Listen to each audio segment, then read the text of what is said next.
BSTC DElEd second year के अभ्यर्थियों का इस यूट्यूब प्लेटफॉर्म पर अभी हाल ही में स्टार्ट की गई इस कोर्स की श्रृंखला में स्वागत, अभिनंदन।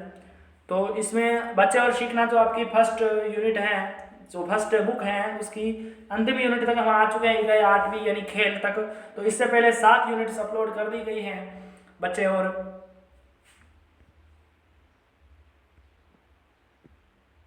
और सीखना।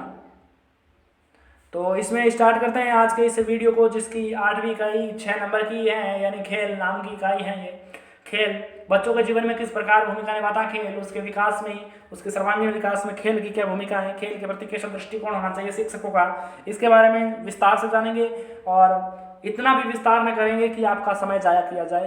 तो इसको शॉर्ट और स्वीट में भी बनाएंगे और हर उस महत्वपूर्ण बिंदु को भी शामिल करेंगे, यानी आपके लिए ये वीडियो बहुत ही उपयोगी होने वाला है। तो स्टार्ट करते हैं।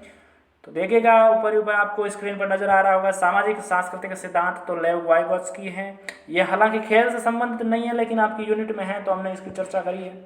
सामाजिक सांस्कृतिक सिद्धांत लेव वाइगोत्स्की, इसके फोल्डिंग का लेव वाइगोत्स्की ने प्रयोग किया है। तो नेक्स्ट देखते हैं, खेलों के प्रति जो संकीर्ण दृष्टिकोण है वो क्या कहता है। मतलब खेलों के प्रति जो हीन भावना है, खेलों को जो डीमोनेटाइज करते हैं, वो भावना किस प्रकार से हमारे समाज में घर कर गई है। तो ये है कि खेल से बच्चे बिगड़ जाते हैं। हमने कईयों से सुना है बच्चों को खेलते देखते हुए।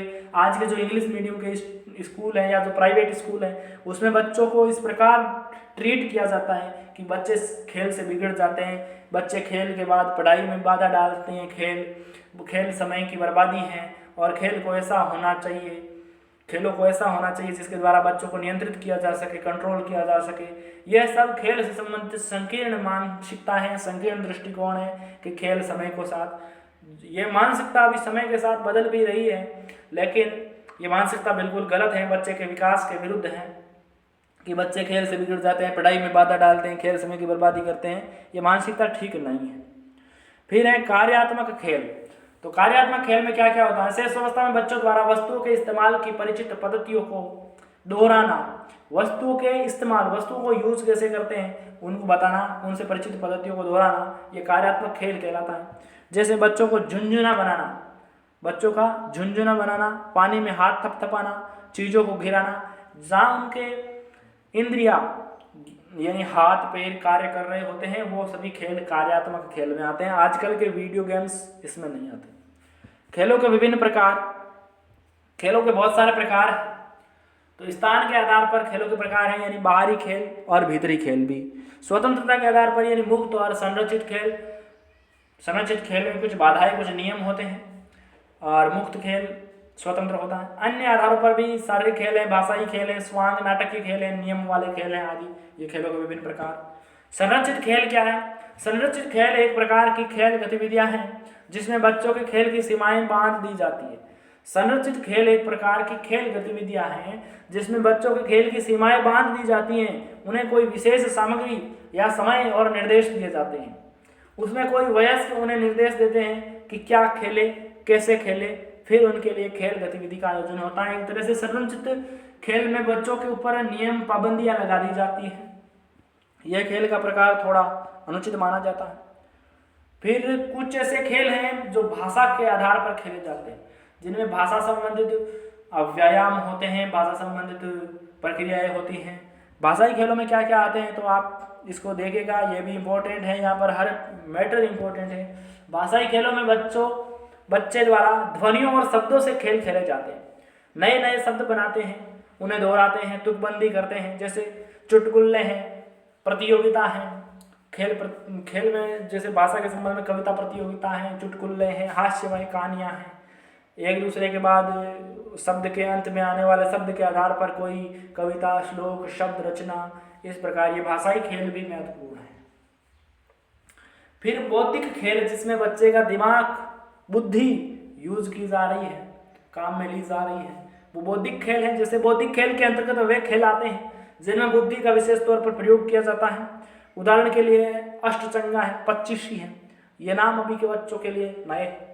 सांप सीढ़ी है, ताश के खेल है, कंप्यूटर गेम अब के बच्चों के लिए ज़्यादा ही प्रचलित गेम है कुछ।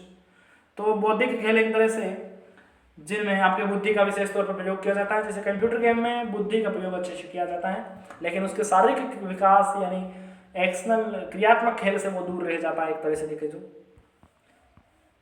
अब खेल की प्रमुख विशेषताएं क्या क्या है, खेल कैसा होना चाहिए। खेल स्वप्रेरित और स्वनिर्देशित होता है। खेल में बच्चा स्वप्रेरित और स्वनिर्देशित होना चाहिए। खेल की प्रक्रिया ज्यादा महत्वपूर्ण है न कि परिणाम। खेल का रिजल्ट क्या आ रहा है इससे महत्वपूर्ण है खेल की प्रक्रिया कैसी है, खेल का प्रक्रिया प्रदान प्रोसेस कैसा है, उसमें बच्चा परिणाम से पहले जो करता है वो महत्वपूर्ण है। खेल में मानसिक नियम होते हैं, खेल में मानसिक नियम होते हैं, ठीक है। खेल कल्पनाशील और सृजनात्मक होते हैं, खेल में कल्पना सृजन सभी संभव है। खेल आनंददायी प्रक्रिया है। यहाँ तक ये खेल की प्रमुख विशेषताएं हैं। बड़े प्रश्न बनते हैं यहाँ पर 4 नंबर के।